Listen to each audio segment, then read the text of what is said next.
Namaskar, and you said Okay, we also have Association of Health Providers of India being represented. 11,500 hospital network.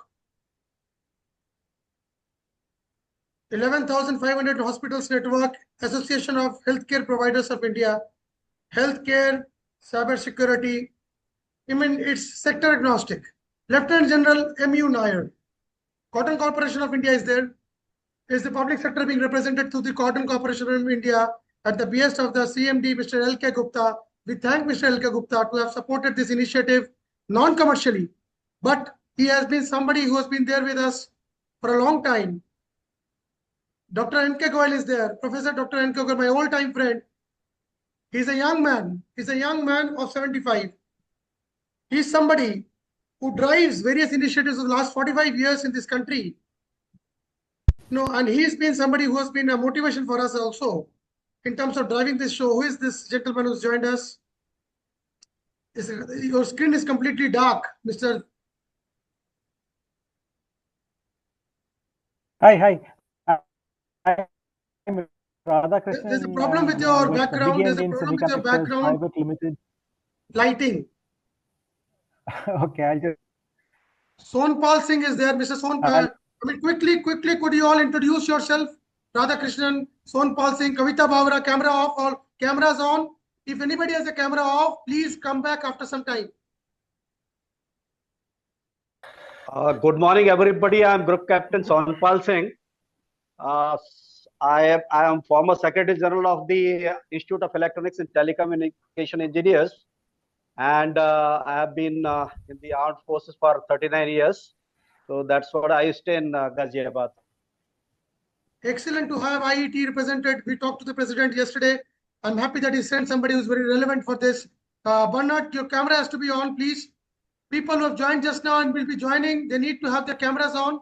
Tilak Taneja ji, introduce yourself kindly. Good morning all. I am Tilak Taneja. I am CGM Finance working in Cotton Corporation of India. I have looked after about IT wing also. I have implemented some customized softwares. Excellent. Mr. Ajay Kumar, camera has to be on, please, sir. Mr. Bernard, camera is on. Kavita Bhavra, introduce yourself, madam.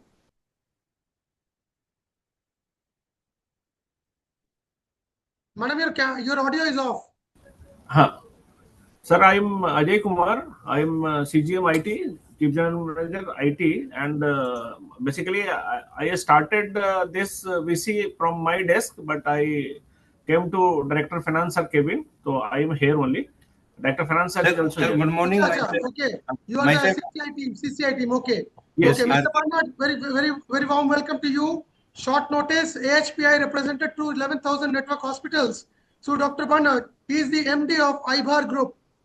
Mr. Bernard, could you introduce yourself? Yes, sir. Good morning. We have now worked with many hospitals in the country. We work very closely with the AHPI. And as part of these initiatives, we have done help hospitals with infection prevention control and accreditation.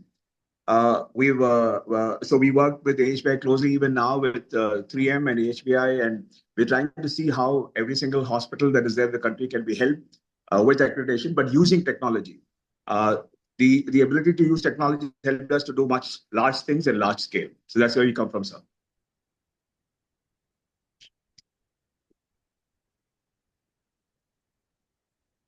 Kavita ji, could you introduce yourself because your mic was off? Good morning, sir. Myself, Kavita Bhavra, and I'm from Bank of India, Senior Manager IT, and we are looking after all the IT-related issues in our zones and looking after what I can learn from this training interactive session. Brilliant. So we have our one of our friends, supporters, Bank of India, who represent the BFSI and rightfully through a very relevant individual. Kavita ji, thank you for joining. In case there are more representatives from Bank of India, they are always welcome.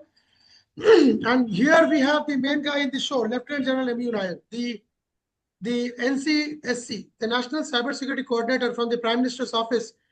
He's somebody who's driven an initiative called cybersecurity, which has become inextricably linked to the country's safe passage towards the 2047 era, wherein we will be entering the 100th year of independence. Lieutenant General Nair, he has been an expert in the field of domains like IT, electromagnetism, and drones. These are his areas of expertise. Today, he will be taking us specifically through the BFSI and also through relevant areas of other sectors, and we'll touch upon them. So before I bring him as the opening remarks, let me also introduce N.K. Goel, the president of, founder of Cyber Security Association of India. Goel sir, opening remarks, over to you. Thank you, Amit ji. Thank you for this opportunity. I am very happy to see General Nair and all other delegates, VIPs from various sectors. I represent Cyber Security Association of India. We are the only association in the country, and we find that with the increased focus on digital infrastructure, the risk of cybersecurity has also increased manifold, multifold. Every day, a new theory is invented by cyber scammers, and they are always ahead of everybody else. I find basically there are two things. One is the technology, another is the geopolitical thing, third is the awareness. Technology, in brief, as and when new technology comes up like AI or 5G or 6G will come up, they are first used by scammers rather than by honest, sincere people.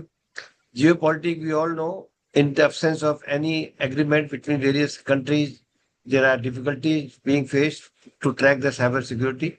Awareness is the only thing which everybody says, but awareness for 140 crores of people is not something easy. And General Nair, while he was in the post in the PMO office, he worked a lot on this, and I look forward to listen from him. Thank you very much. Opening remarks from the Secretary General of IETE, because he's somebody who has been into this sector for a long time, Mr. Sonpal Singh.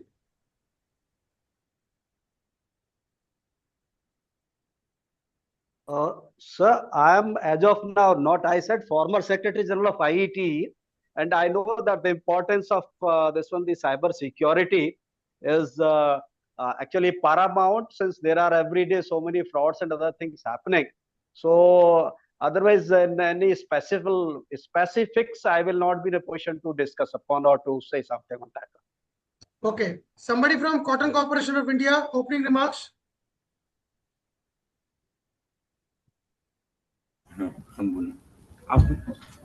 Sir, our Director of Finance will give this opening remarks.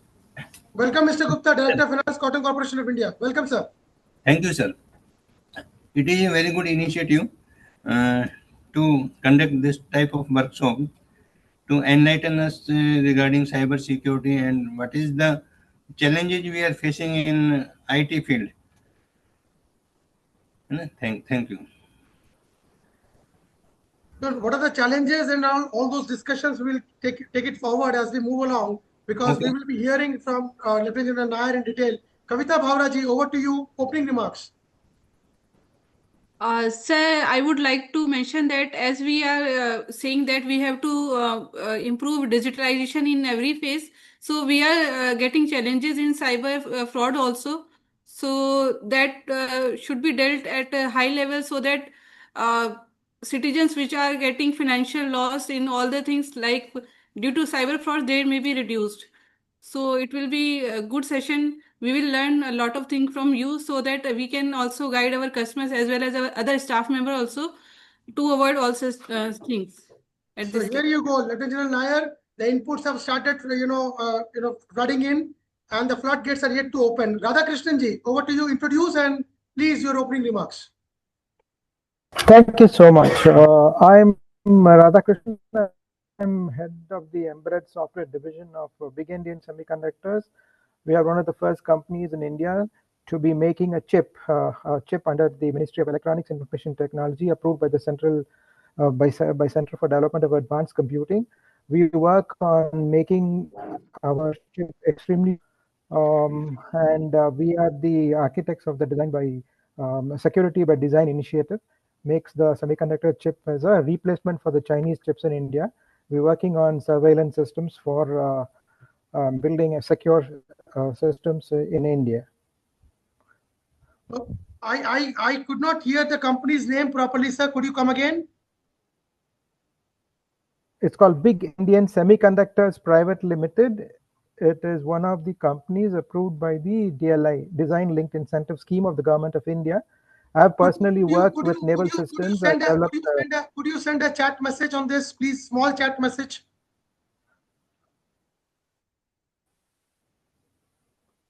Okay, we've been joined by Task Delhi.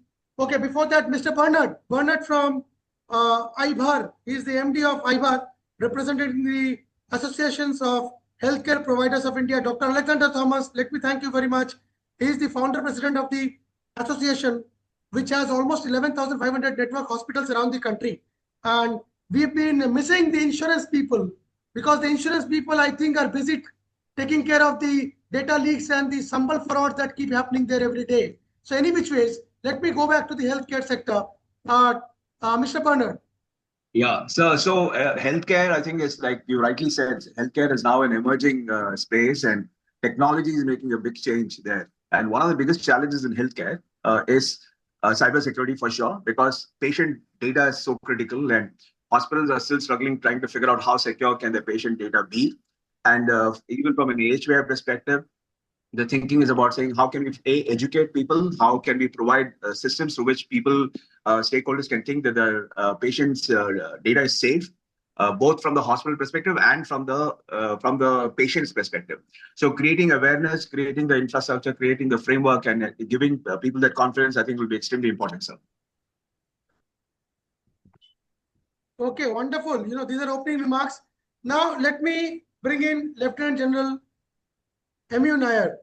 Nair sir, let us start with what is cyber security, what is operational security, and how cyber security is different from cyber issues. It is from the cyber risks, if I may call. People talk about cyber crimes, cyber risks, but how is IT security, OT security different from the crimes, and what is the definition of cyber security as per the IT Act? Opening remarks to you. Let us start the show from the keynote speaker, Lieutenant General MU Nair. Thank you, Amit. I hope you can all hear me. Okay, yes. It's wonderful that Vision India Forum has provided this particular canvas for putting across the viewpoints. I have served in the Indian Army for 40 years, and in my final year, I actually sidestepped to the National Security Council Secretariat for assisting the nation in protecting its cyber landscape. Now, the reason why the cyber landscape today is a challenge for all of us in enterprises as also as citizens, it's because it's too large. I'm sure you all understand our large digital public infrastructure today. Now, I joined the army in 1984. At that point of time, there's no word called cyber. So also subsequently till about mid-90s. So we started growing, connecting between each other through devices, networks, etc. in mid-90s. I'm sure you all understand that the internet started growing globally from late 70s. Then it came into existence, came into India in early 90s. We had the cellular proliferation. Actually, it started in mid-2000s. Actually, it started, I think, in 2004, 2005.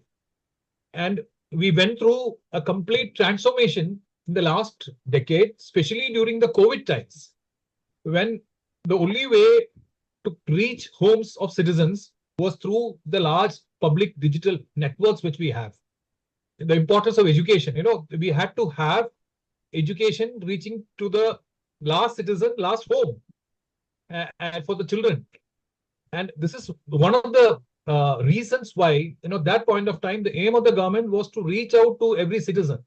So there were certain issues in terms of security which probably were compromised at that point of time. I'm not saying completely compromised. Every network provider had its strong, robust, secure backbone. But there were challenges, and just because we had to reach out to the last individual, last family, last child, that's how this large public, digital public infrastructure came up. Now, I'm extremely glad that there are veterans who are seasoned in multiple domains, like Professor Goyal. I know that many of you would have handled. I know that there are specific sector representatives here, like the health sector, the BFSI, the banking, the Cotton Corporation of India. So all of you, your domains today are having devices which are connected to networks, and they are actually operating in this large canvas called the cyber space.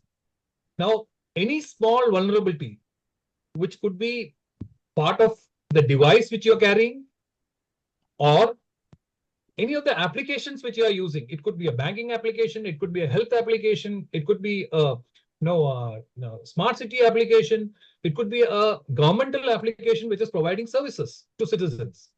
In any of small vulnerability in that application, now all these applications take data, the data of the citizens. Somebody mentioned about the privacy issues, the health sector, patient data. Now, all this data actually goes into some place where it is stored. Now, that they are in data in data centers or as part of the large cloud, so they are hosted somewhere. Now, if there are vulnerabilities in those data centers, again, the entire digital public infrastructure becomes vulnerable. Now, mentioned about networks which connect everybody, the applications, the devices, the storage facilities, and finally, it boils down to all of us as individuals. We are part of this entire large, canvas of cyberspace. So if we don't understand what is cybersecurity all about, and we don't have cyber hygiene, cyber awareness, like Professor Goyal mentioned, if we don't have it, we inadvertently, fall prey to the scamsters or the cyber criminals who exploit technology. Now, this is where the challenge comes about. And this is in a nutshell what cybersecurity is all about, the large canvas. But now, who are these scamsters, who are the threat actors, who are actually attempting to get information out of you or take information out of you? They could be individuals, it could be your neighbor. Earlier we used to eavesdrop or snoop in our neighbor. Now it is possible through a digital domain. It could be a neighbor. It could be anybody for that matter who have a criminal mindset. Or it could be groups of criminals who could be backed by a government agency or a state government or a central government, or I'm not talking about our country, but it could be any national threat actor, a nation state who's attempting to get information out of you, or it could be a non-state actor. So the threat the ecosystem, like the cyber landscape, is also very, very complex today. There are multiple players, and add to all this is the geopolitics. Now, interplay between nations. Now, every nation today tries to protect its sovereignty. Now, the sovereignty can be in terms of territorial sovereignty, where you have armed forces of every country protecting its territories. So similarly, we have the cyber landscape. Now, I mentioned about the large ecosystem which we have in our country. Now, who protects the cyber landscape of our country? So there are organizations, there are enterprises, there are all of you and the citizens. So each of us today is responsible for protecting the cyber landscape. So the canvas, Amit, you have actually thrown me, is very large. So to protect the cyber sovereignty of our nation, we need to have all these players who are mentioned to be vigilant at all times. And this is, in a nutshell, cybersecurity. And our job, my job as the National Cybersecurity Coordinator earlier, that's my appointment which I held, was to coordinate between the various agencies involved. It could be the ministries, the central government, various ministries of the central government, which are actually providing services to citizens or involved in cybersecurity. One, it could be the federated structure. We have a federated structure, the state governments, or it could be public sector undertakings. It could be private entities. It could be R&D institutions, academia. So they're all part of this large canvas, and getting all of them together to make our cyber ecosystem strong, robust, was my job as a national cybersecurity coordinator, which I did for 2 years. So I will not get into any details of any sectors, but I will touch upon certain threats which I have seen over the past 2 years, some of the practices which you could adopt, which would further strengthen your cyber ecosystem and make sure that simple practices at individual level, organizational level, and maybe at the regulatory level, which will help us to improve our cybersecurity posture. That's in a nutshell what I propose to cover. Amit? Okay, General Nair. Again, okay, we've been just now joined by the India's topmost, advocate in the cybersecurity space at the Supreme Court level, Advocate Pawan Duggal. Pawan ji, namaskar. Sir नमस्कार, कैसे हैं आप? मैं बढ़िया. Lieutenant General M.V. Nair is there with us. PMO NCSC. Dr. Duggal is one of the topmost advisors to all the top corporates in the country, multinational companies, and he's a cybersecurity doyen in his field, in the legal field, represented at the Supreme Court level. And because he's on the way to catch a flight, opening remarks, jaldi se, aapko main turant, I want to bring you to immediately on board. Duggal Saab, cybersecurity, system security, India's security, and this Amrit Kal period where we are walking towards a very, very new era of warfront. What are your views, not only economically, socially, but also as a sovereign nation? How relevant you find this issue of cybersecurity? You have the PM's top chief guy, Lieutenant General M.U. Nair, with us today, and this has been supported by Bank of India and Cotton Corporation of India. Thank you. I think first of all, good morning to everyone, all the distinguished personalities. I think today with President Trump putting in 50% tariff on India, India now needs to quickly realize that cyber security becomes potentially one of the biggest ammunition in the arsenal of the nation. Unfortunately, we haven't done enough in the direction of trying to go ahead and contribute in that regard. In terms of a legal framework, well, a lot of work happening on the technical aspects of cybersecurity, but the fact remains is we don't have a dedicated law on cybersecurity yet. The Information Technology Act 2000, as amended by the Information Technology Amendment Act 2008, does not adequately deal with the challenges of cybersecurity. But then life was far simpler prior to COVID. Post-COVID, we have already entered into a new cyber world era, where cybersecurity breaches are the new normal of today's times. On top of it, on 30th of November 2022, generative AI got a big fillip with the launch of ChatGPT. And now with AI making massive advances, AI is being used both for breaching cybersecurity as also for protecting cybersecurity. So in this kind of a context, India needs to not just mandate specific parameters on cybersecurity for all stakeholders, but also needs to put in place a framework in the public domain that should there be a next cyber attack, what should be the respective rights, duties, and responsibilities of various stakeholders in the context of protection and preservation of Indian cyber security. We need to be mindful of the fact that now state and non-state actors will increasingly be using AI as a tool for targeting Indian cyber security. And our cyber security is not very robust enough, primarily because the penal consequences of law does not really go and visit you. Well, the government of India needs to be complemented. They came up with the Information Technology Rules 2021, which mandated various reasonable security practices and procedures that have to be followed by all intermediaries. And they reiterated Rule 8 of the Information Technology Reasonable Security Practices and Procedures and Sensitive Personal Data or Information Rules 2011. So ISO 27001 is the base reasonable security practice and procedure. But lo and behold, on 11th of August 2023, the Parliament passed the Digital Personal Data Protection Act 2023, an act which is aimed for protecting data, but an act which is completely silent on cyber security ramifications.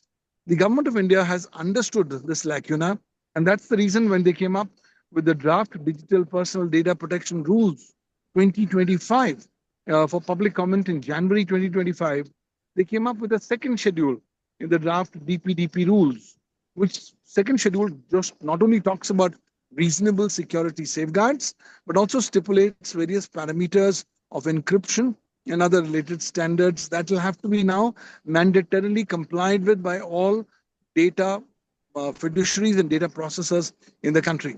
Now, the government of India has been given the power to exempt certain government of Indian entities from the applicability of the DPDP Act, which has not yet come into force. But a recent ministerial statement has said that even if you are exempted, you will still be required to ensuring compliance with the cyber security aspects of the DPDP Act. So I think we are the government of India for the last many years has been talking of and working on a national cyber security strategy.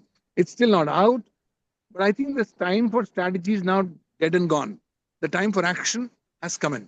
And therefore, the action now stipulates not only India needs to have a dedicated new ministry on cybersecurity, because much that work has been done at the National Cybersecurity Coordinator's Office, and there's a lot of work being done. But I think with cybersecurity today becoming an integral part of almost every activity of human endeavor, which involves a digital format, we will have to emulate the example of what's come up in Australia. Australia has come up with a dedicated ministry on cybersecurity. And while on that regard, I also want to highlight that 3 different countries already have now dedicated ministers on artificial intelligence, whether it's Canada, whether it's UAE, or whether it's France. Now, with the increasing intersection between AI and cybersecurity, we have a huge problem at hand. Until such time we don't have legal frameworks to daunt such kind of challenges, there will be a practical issue.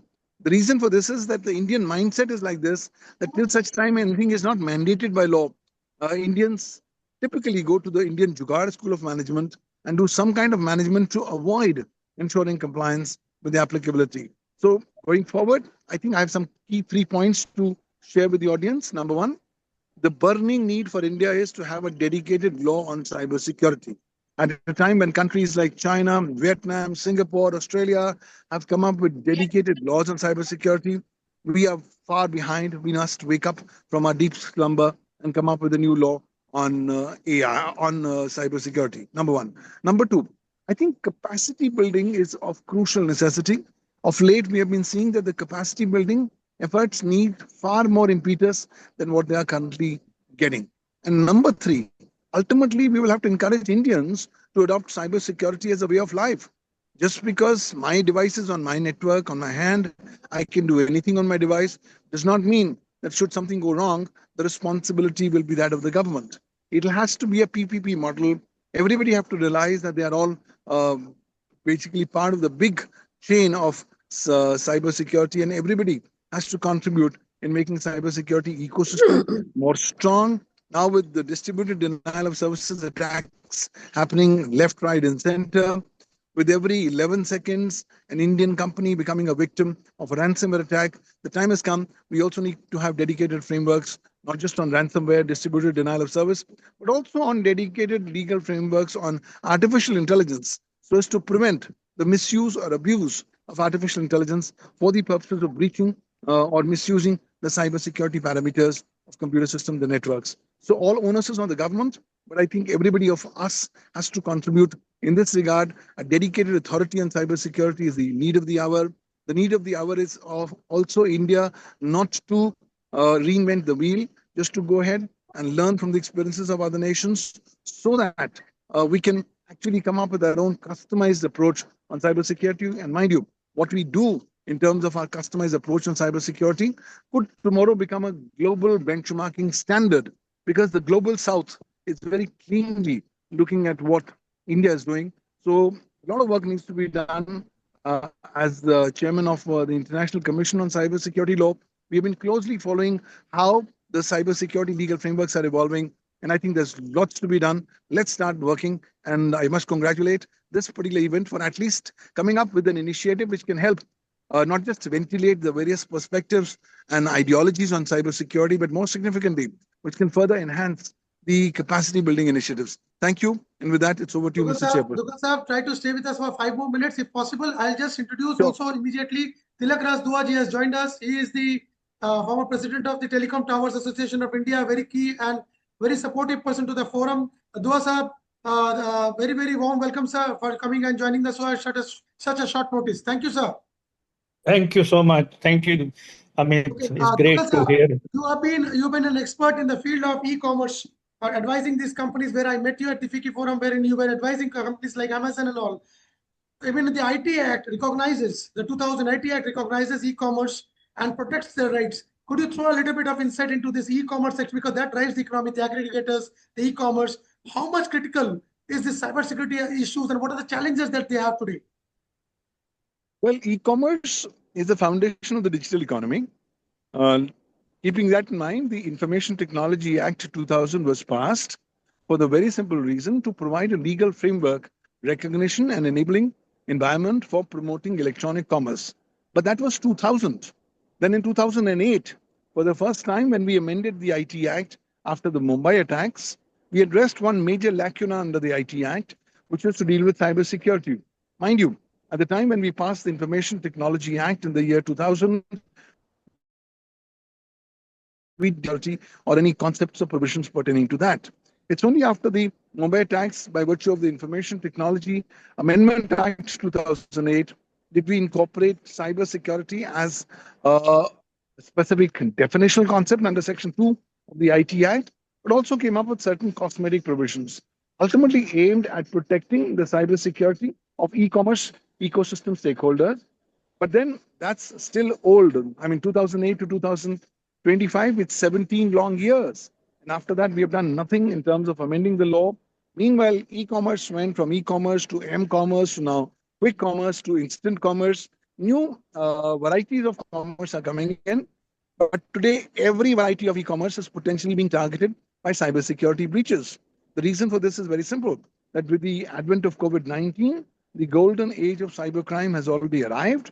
And this golden age effectively now means that with cottage industry exposure of cybercrime, in terms of cybercrime becoming a cottage industry in the Indian context, the Indian e-commerce ecosystem stakeholders have a lot to fend for. They have to potentially keep on updating their systems, their networks, in sync with the requirements of not just commerce, but also in the requirements of applicable law.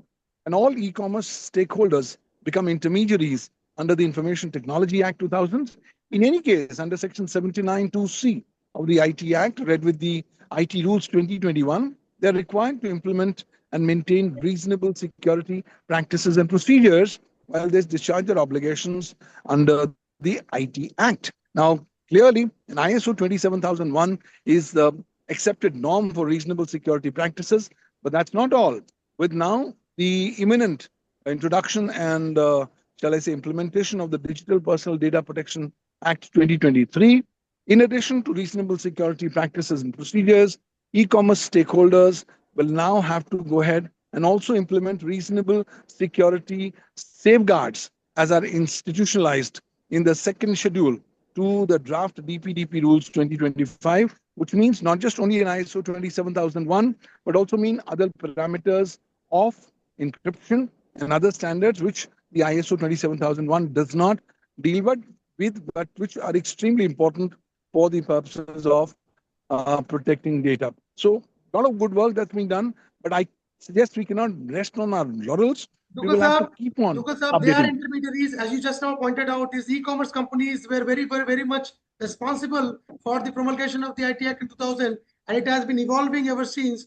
Now we also have, silos, people working in silos. There are I4CS, then we have the CERT, Computer Emergency Response Team. We have the chief of the PMO with us. Now, I mean, he will probably respond to this particular thing. But before he responds, Duggal sir, what has been your experience with respect to the response that these Amazon companies, these e-commerce companies received from the CERT for such cyber crimes and violations, or say probably cyber attacks, or any kind of incursions, cyber incursions, because of which they faced business bottlenecks?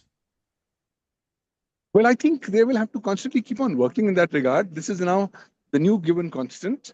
Also, let's realize that the information technology directions 22 are already in place, which means that these e-commerce service providers have to mandatorily report all cybersecurity breaches or incidents the moment they come to their attention, as soon as possible, but within 6 hours of coming to know about it to the Computer Emergency Response Team of India. And if they don't do so within 6 hours, they automatically commit an offense. So on the one hand, they have been straddled with criminal liability. On the other hand, you have now this huge problem that they have to constantly keep on updating their, shall I say, cybersecurity practices so that they can make their e-commerce platforms more secure and more robust. But I think e-commerce companies have to realize that they are now riding a running tiger, and that they cannot get off the tiger. They will have to calibrate their approaches on cybersecurity in the context of e-commerce while continuing to ride the running tiger, and while continuing to now face new challenges thrown up by the misuse of artificial intelligence and other emerging technologies. Thanks. I think, thank you so much, Dugal Saab. I think you're on the way to catch the flight. Thank you for joining, and look forward to listening from you again. We'll be carrying on the discussions with Dr. General Nair with respect to the inputs that you have shared with us, because there is a lot more that people, both of you, like one day I had a show with Sanjay Pantji, Lieutenant General Sanjay Pant, and you. Similarly, one day we'll have a show wherein we'll have a longer discourse with you, and it's going to be a face-off, constructive face-off towards a linear direction. Over to Lieutenant General Nair. Nair Saab, there are various sectors that we will be talking about, various sectors, but the focus here would be today to involve issues around the BFSI, as we have the Bank of India people, the PSUs to some extent. We'll also talk about various other sectors like the e-commerce, the aggregators, the fintech companies. These are very important companies, the Paytms, the payment, aggregators, the UPI companies. What are your views about this cybersecurity issues, like the insurance companies, which we keep hearing about, so many data leak controversies from time to time? Niva Bupa, Star Health, all these have been in the news for all the wrong reasons. Like, how do you think these can be addressed? What are the steps being taken by the government? What are the steps these companies can take? And how do you think this is going to be in sync with the laws which are still evolving? Because there is so much of confusion with respect to definitions in the IT Act itself. Because Advocate Dugal was just now talking about how we do not have a dedicated cybersecurity law in India. So how do you think, and how long do you think, because you've been there in the Prime Minister's office, the highest office which handles such issues, though you have the MITI, though you also have other departments like I4C, you have the CERT, which are all driving towards the same direction. But your views on these specific sectors? Okay, Amit, thank you. And I will respond to some of the issues raised by Dr. Pawan Dugal. In fact, we have been constantly engaged with Dr. Pawan Dugal, and in fact, a large ecosystem to see how we can strengthen and improve upon the coordination between the various organizations involved in managing the cyberspace. So he first mentioned about the IT law. The first, currently we are actually having IT law, which is a little outdated, because every day the technology is changing so fast that we need to have a dedicated cybersecurity law. Now, unless we have that, and this particular law also need to be future-proof. Now, how do we do it is a big challenge for us, because when we make a legal provision for one particular sector, you yourself mentioned that laws have to be cross-sectoral. It has to be sector agnostic. Now, can we have a specific law for each sector? Yes. So we were trying to influence and guide the sector regulators that why don't you make provisions for your own respective sectors? Now, I'll give you an example of the fintech sector.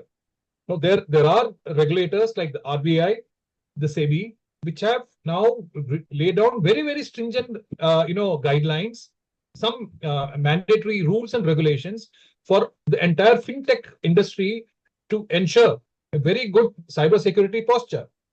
In fact, SEBI has come out with a cybersecurity reference framework. Now, these are all positive steps which this particular sector regulator has taken. The RBI monitors. In fact, they have made regulations very stringent. They have to have audits, external audits, internal audits. So these are some of the measures which the sector regulators have taken. Now, there is a representative from the health sector here too. Now, has health sector taken such regulatory mechanisms? No, not yet. Now, he mentioned about patient data being, going into the wrong hands. It happens.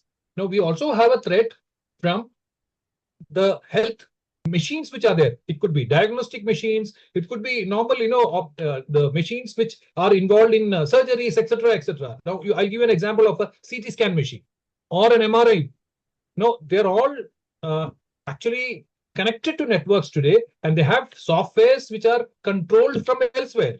They, the patches are added by the OEMs. Some of them could be from countries of concern too.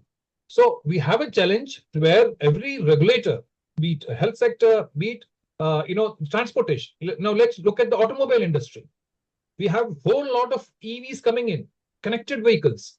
Now, do we have a cybersecurity standard, a reference framework for EVs and for connected vehicles?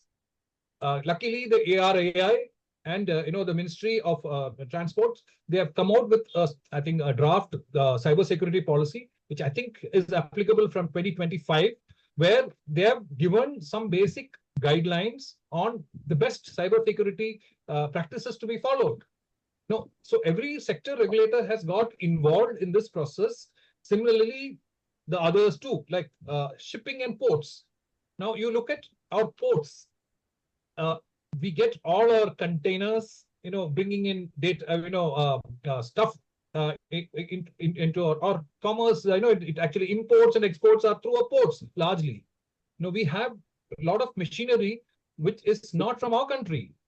Now they have software, hardware, which can be manipulated today from trusted, from non-trusted sources. So who lays down the guidelines, the standards for this? So this is something which we have again approached the ministry, saying that, okay, please lay down cyber security standards. Now, so I've given you three, pointers. Now, the point on cyber security law, I'll just reiterate this, that you see, while we have organizations looking at cyber crime, like you yourself mentioned about I4C, which actually looks at cyber crime per se. Now, do we have adequate provisions of law to make sure that the involvement of the scamsters today results in conviction? Now, you look at the conviction rates on cybercrime, it's actually less than 2%. So if you find that, in fact, I saw an article of yesterday which says that there has been an unprecedented growth of cybercrime. Now, this is a challenge which our country will face more and more unless we have stringent rules on cybercrime. Now, it involves evidence gathering, storage, and our judiciary being aware of what happens in the technology domain. So while steps are being taken, we're also looking at having a cybersecurity law. The government is already looking at all these initiatives, but it takes a little time to make sure that they are future-proof. Now, this is something which we need to work on. And Dr. Pawan Dugal has been involved in many of these discussions. He mentioned about artificial intelligence. Now, today, we have softwares. All of us, in right from our device, every device today has softwares. I think there's one representative, one of you here who's actually working on semiconductors. Now, every chip comes with a firmware. It has fabs. It has got dedicated the multiple pieces of software in that small little ecosystem which is there. Now, they're all largely made outside today, especially in the electronic sector. We need to have indigenous chips in our ecosystem so that all the products which we use in the digital domain are made within the country. It's a tall order considering the fact that we are not making chips of very small sizes. Today the chips are there which are 3 nanometer and 5 nanometer which are used, and we are now endeavoring to make chips in our country. 28 nanometers is something which I think should be out by this year, or maybe it's already started commence. But what about the softwares which are written? Do we make it in our country today? It's still, software is a domain which is globally done. So this software is actually through open sources and from multiple platforms, people pull in this and then write softwares. Now, this is some practices which we need to look at. Now, after all this, who looks at testing this hardware and software? So we need to have a dedicated ecosystem for testing this hardware against standards which could be globally acceptable at this point of time, because ideally we should have our own standards. But let's say that till the time we make our own standards, can we adopt a global standard? Now, but even if we adopt a global standard, do we have the testing mechanism for it? Like the hardware testing facilities, the software testing facilities. So there are small organizations which we are attempting to push into this direction. A lot of research and development. Some light on the role of STQC, the Software Testing Quality Council of India, under the no, there are software testing called STQC is one such organization. No, but the problem again is that it is multi-sectoral. Now, if who lays down the standard cybersecurity standard of a MRI machine or a CT scan machine or an EV? No, it has to be made by the sector regulator. So this is the challenge which we have. Or the So CCTV it is not a simple problem to face. No, we don't make hardware, software within the country, which the government, I'm sure all of you are understand. I know we are trying to push for Atmanirbharta in electronic sector. A lot of effort has gone in from the government. Two, can we create standards? And the standards cannot be isolated pockets. It has to be, we need to sell our products outside too.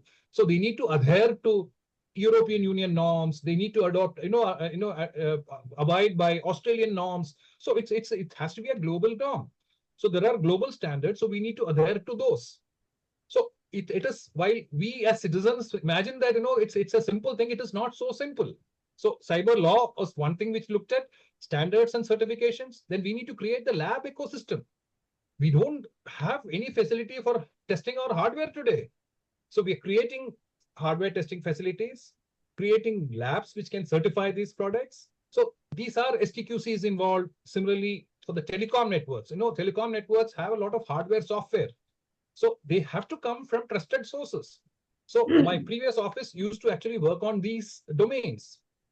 And when you are talking, when we are now having this particular forum of Zoom Meet, you look at the entire data is flowing through networks. And any small manipulation of the network, this entire data can go outside. So it's encrypted. Now, who makes the encryption standards? The encryptions are all coming from outside today. Now, do we have encryption standards? So both the DST, the METI, they're all looking at creating an ecosystem where we can create our own encryption encryptions adhering to standards. So this is also work in progress. Now, I'm sure some of you would have heard of a term called quantum. Now, I'm sure the BFSI sector should actually be very alert, because in another couple of years, we'll have a modern computer called the quantum computers, which are coming in. Now, the compute power of a quantum computer is, I think, multiple times. I mean, I won't get into a figure, but a small problem, which today a supercomputer can solve in hours time, can be solved in a second's time by the quantum computer. This is the kind of power which a quantum computer will possess. It actually uses a different technology, which is in the realms of physics. It's called the quantum physics. So I will not get into the technical point of this, but suffice to say that the quantum computers will be in a position to break many of the encryption algorithms which all of us use for our normal communication, like the Zoom or fintech industry. Now, the fintech industry uses multiple platforms today. They have, the payment aggregators. They have so many types of, platforms which have encryption. Now, there are multiple forms of encryption which are being employed to secure this communication, but many of them will come under threat when the quantum computers come in. Now, so we need to have a system evolved where we look at post-quantum encryption. So there are post-quantum crypto encryption algorithms which the government is looking at. Now, who works on these domains? It has to be the academic community of ours, and yes, the industry.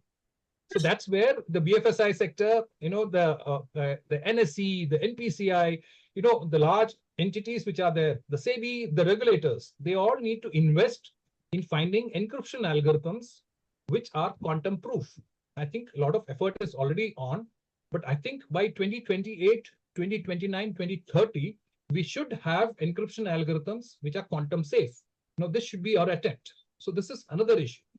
Amit, if there are any questions which any of the participants have, I'm free to interact, but I will touch upon a few other issues on cyber laws, etc. Capacity building. Chug along.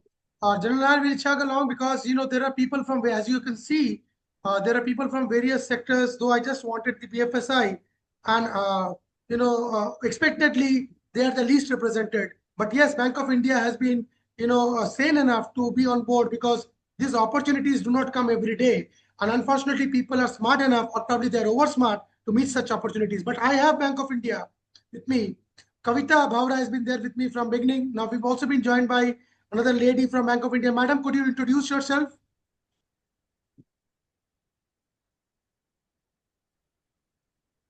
Bank of India, we have another lady who's joined us. Hello. Good morning, sir. Good morning, sir. I'm Deepika from New Delhi Zone, Bank of India.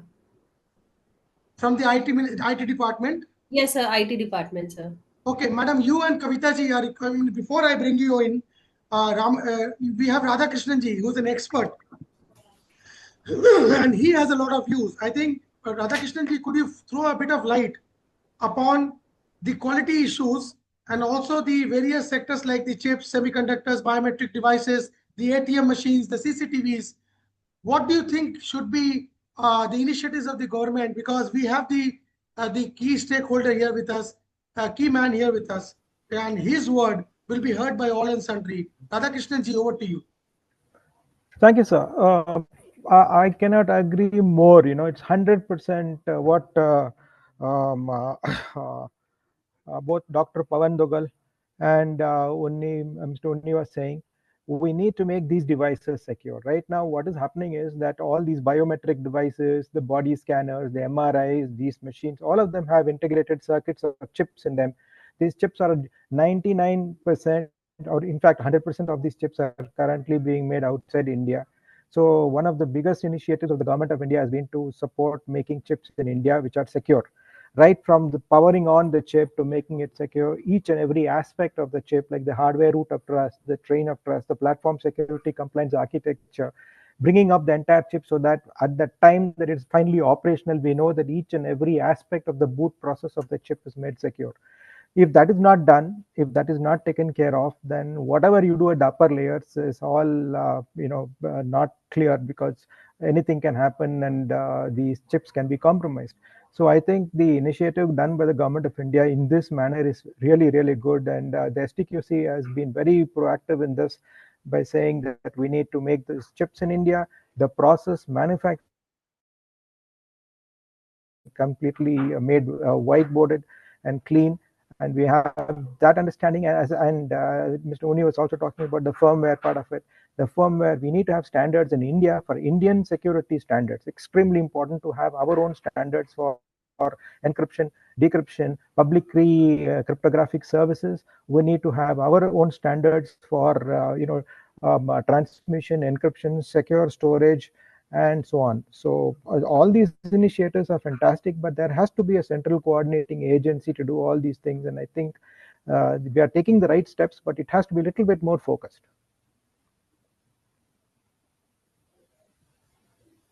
Okay, Radhakrishnan ji, I thank you for your comments, but stay with us. We've been joined by some more corporates from various IT companies. Kavita ji and the lady I missed out from Bank of India. Madam, both of you represent a very important public sector bank of this country. Now, we've been hearing about so many infamous episodes of cyber crimes. There are so many issues with respect to cyber security these banking companies, especially like yours, faces, right from the cyber frauds to even the protecting the data of customers, especially in the wake of the new DPDP Act, which is now going to take shape very soon in terms of being promulgated even at an offline level, as per the Ranjana Kumari report. Now, madam, could you throw some light upon what are the challenges you people face as a banking mammoth in this country? What are the steps you've been taking? What are your expectations? Because we've got Lieutenant General Nair, the National Cybersecurity Coordinator from the PMO's office. Sir, basically we are handling data of customers. So always it is being informed to us or in our bank guidelines that customers should not click on any link, or they should not share OTP to any person who are not authorized for this.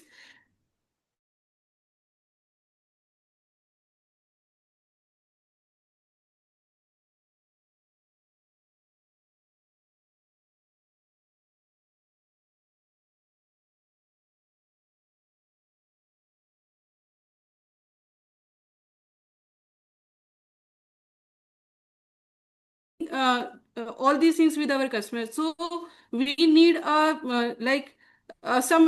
should be some amendment in IT Act, as Dugal sir also mentioned in this conference, that there should be some changes in our IT Act so that we can take action against all those fraudsters who are cheating our customers.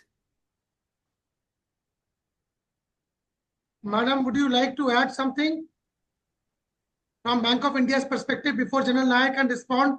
And also the expectations more so, because it is not only about your organization, it is also about the banking sector as a whole, because the problems are generally the same. We had this incidents with, the Jamtara incident, skyrocketed in terms of the infamous episodes of cyber trails being connected and the banking system being compromised. What are your views? How do you currently take care of such challenges in the cyber fraud? You have a cyber fraud, and then also throw some light upon how do you take care about the data leakage, privacy issues, also the ATM. What are the expectations from the government of India? Over to you, Bank of India. Sir, basically we have been given guidelines that and in our system also we cannot share our data with any outsiders. Like if we also, then the mails are getting quarantined at receiver and also and sender level also. So there is restriction in our system that we cannot share the data of customers to anyone. If we are having any like PAN number, Aadhaar number, so that mails are automatically getting quarantined in our system.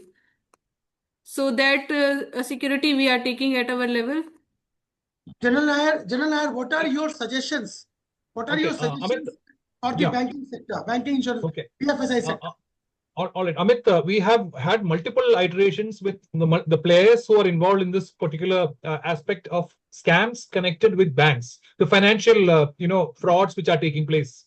So the key players are the regulator, that is the RBI, which actually, passes on the regulatory framework to the various banks, the banks themselves, and their customers. Now, what we found was that the customers reported through KYC and all this. So there are methods today in place where every transaction can be tracked to a digital identity of an individual. It is possible today through the measures which have been taken. 1. 2. What happens when a cyber crime takes place? Like a customer gets fraudulent transaction takes place. It could be digital errors. It could be, any other crime associated with, or let's look at ATM withdrawal, an unauthorized ATM withdrawal.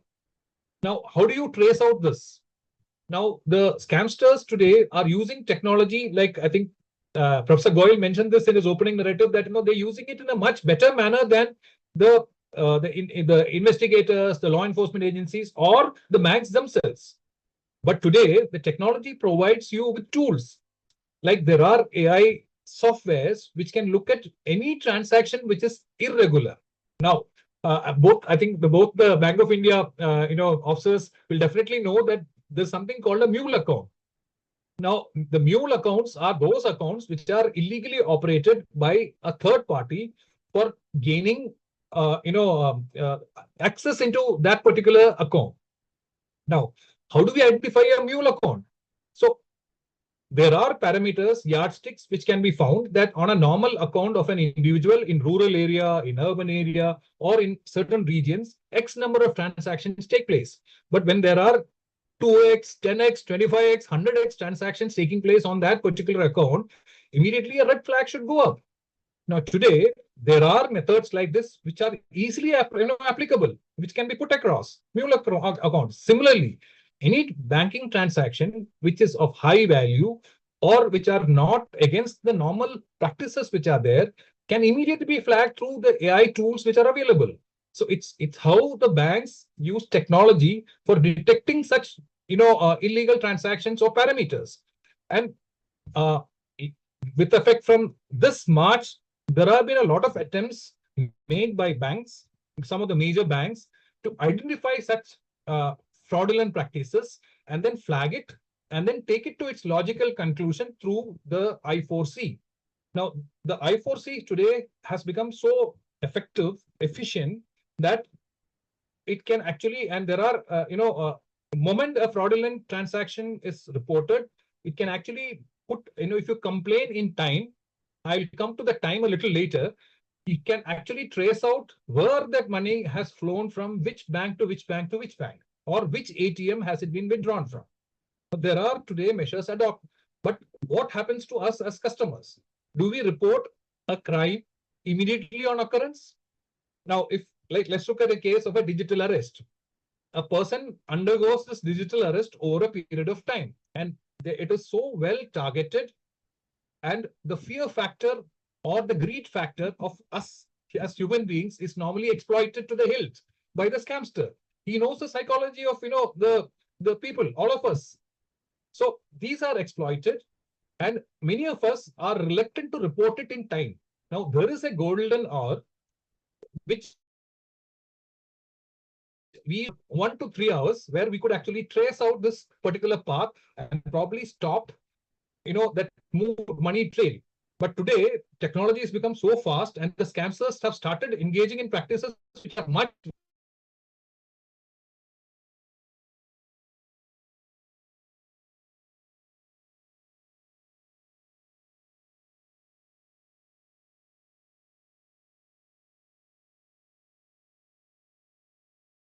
today. So they go in and have this money as flowing in through illegal means into a crypto domain. Now, to trace out a cryptocurrency transaction is a little more difficult. But today, there are methods which the law enforcement agencies have adopted where you can actually identify the crypto trail. Now, the challenge is that moment the banking transaction or the crypto trail moves outside the country, then there is a major problem, because then there are two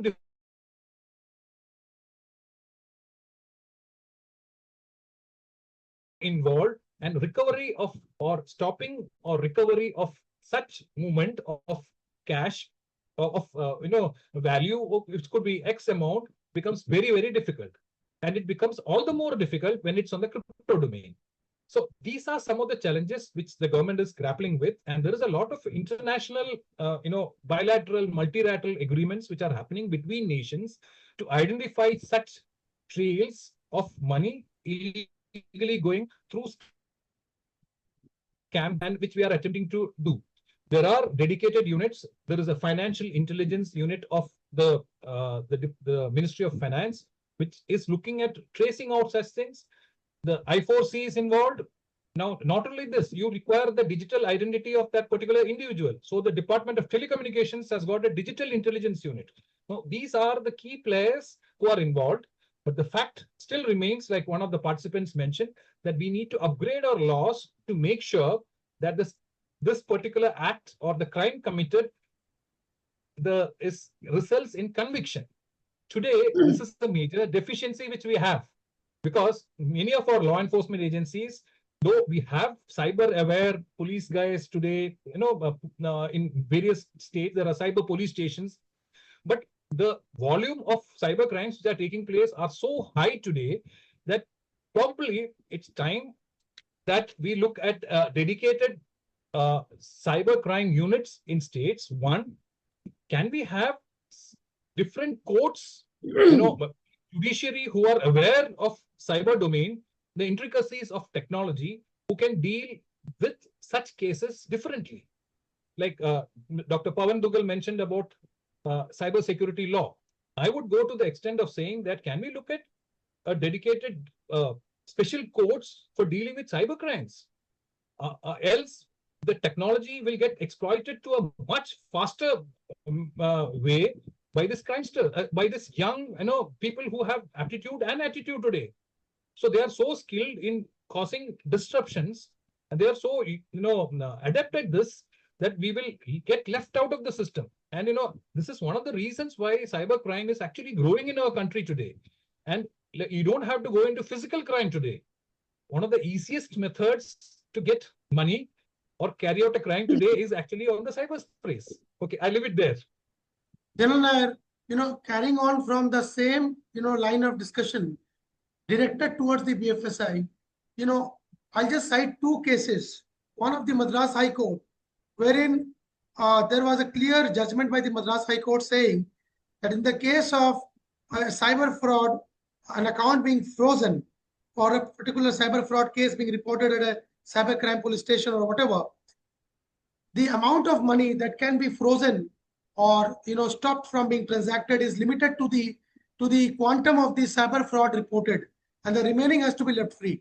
But mostly what we find in banking system, the moment there is a report from a cyber crime police station or from the legal machinery, the entire account is frozen. That is one example. The Madras High Court had ruled in favor of the complainant, in favor of the party, the offended party, that in case there is a fraud, the quantum of the fraud is the amount to which the freezing has to be limited to. Number two, in the case of a Guwahati High Court case, the Guwahati High Court very clearly had instructed SBI to refund the money for lost by a complainant because of a cyber fraud incident, and then the Supreme Court had upheld the decision. Now, the judiciary is moving in a direction, the police machinery is in a direction, the IT Act says something, the banking regulation says something, technology is being upgraded. As a citizen, where do I go? Amit, the government is aware of this, like the challenge of the electronic sector. This is another challenge which the government needs to address on priority. I accept this point of view. Now, you mentioned about freezing of the accounts, but does our judiciary look at this aspect that why did this account get misused? Is it with the permission of that account holder? Has that aspect been ever verified? One. So if he has committed a crime, hasn't the law enforcement agencies got the power to freeze his accounts? Yes, he might get into difficulties. Yes, I point that if it is equivalent to the amount which is to be recovered, but then you need to have time for investigation, because many of these are small, information which you get initially. So what is that amount which is flowing out of this particular crime is something which is to be decided after investigation. So, and the investigation in this domain doesn't take place very easily, and they're not fast enough. But there are certain measures which the banks can definitely take. Now, one, can they identify mule accounts? I've already told you yes. So why aren't they looking at bank accounts, freezing mule accounts? So I gave this challenge to the banking regulator, saying that banking system promotes or gives incentive to banks, especially the bank staff who have more accounts or opening more accounts. Now it's time that maybe you need to give this, you need to have negative points for banks which have mule accounts. Let the banks identify such mule accounts. Isn't it the time that we reach there now? So if a bank has branches which has large number of mule accounts, I think there should be some repercussion on the bank staff there, that particular region. Now, this is something which we have recommended to the RBI to look at. Now, these are some of the things which, you need to have solutions which are out of the box to deal with situations, emerging situations like this. You mentioned about, cyber fraud affecting us common citizens. Now, I think this point was also mentioned by Dr. Goyal, that one, is it the government's responsibility only to look at citizens, and why is it that we had the honorable Prime Minister addressing the nation on digital fraud? He mentioned about how senior citizens, all of them are impacted. Now, do we as citizens look at our own device which we have in our hand and make sure that it has adequate protection, the operating system is updated? Do you ever look at it? I'll ask a number of participants here, are you aware of the value? I mean, what is the currency of the operating system which you have in your mobile? Is it, if it's an Android phone, is it Android 12, Android 13, Android 14? What version do you have? If it is Android 12 and earlier, it doesn't have any support. So that means you're using an outdated system. Now, I asked the banks and the telcos that can you please send a message to each of these devices saying that your operating system is outdated. Now, this is visible to the telecom service providers. Now, these are measures which the telecom services providers can take. Also, the customers, the individuals ourselves. Now, while I accepted that many of our people will not be able to upgrade their phones, but a large majority can do it. And can't we lay down saying that, okay, the OTP will only come or you are able to do a financial transaction only when your Android phone is of this version and above? Can't we do it? I think it is possible. So let's get into measures like this. Otherwise, like what you mentioned, it is going to be a proliferation of cybercrime. So everybody, the government, the people who are involved, like the TSPs, the payment aggregators. Now, there are a lot of, I'll ask the banking sector and the BFI sector that, do you know that any of these payment aggregators or digital wallets which are actually associated with you, where do they store their data? We have one of the participants in this forum whose one of the applications was actually exploited by a third party and which impacted on another player. So all this is today possible. Like, there are multiple applications which store data in a data center. Now, do we look at the security of the data center today? Where is the data stored in? So when we carry out our audits in banks, like it could be for IT, do we look at where the data is stored? One, the third-party applications which are hosted, where do they store their data? Are they carrying out the audits themselves? Do we even look at it? So each of us, citizens, organizations, enterprises, telcos, device managers, device providers, all of them have the responsibility. And I'm sure all of you are also aware that, you look at Microsoft. We have the Windows 10 operating system, which is widely used by all of us today. From October this year, Microsoft has already come out saying that they're not going to support it. So your operating system needs an upgrade. Now, have you thought about it? Now, the IT managers which are amongst you, I think you need to look at all these aspects. Okay, Amit. General sir, see, I'll probably leave it to the BFSI right now and then now shift to the CPSCs because we're going to be having separate episodes with you as planned for various sectors. CPSCs form the backbone, the silver medal of this nation. And Cotton Corporation of India is represented by the IT team today based on the request to the CMD LK Gupta ji. RK Gupta, Director of Finance, Ajay Kumar ji. Because recently I was talking to the Secretary DP, Moses Chalai, and he told us very clearly that the technology 4.0 inculcation in the MOUs for assessment of the PSUs is very important now. So CCI, what are the inputs that you people have been inculcating from the cyber artificial intelligence quantum point of view in your operational techniques or your operational day-to-day activities, which will hold you in good stead, not only internally, but also not only intrinsically, but also in terms of your assessment as a responsible public sector company, and what are the challenges you are facing in that? Sir, the thing is there, we are diversified. We are having diversified location around 500 procurement centers all across India, and all centers are basically completely computerized, and all we are connecting these locations using the VPN network.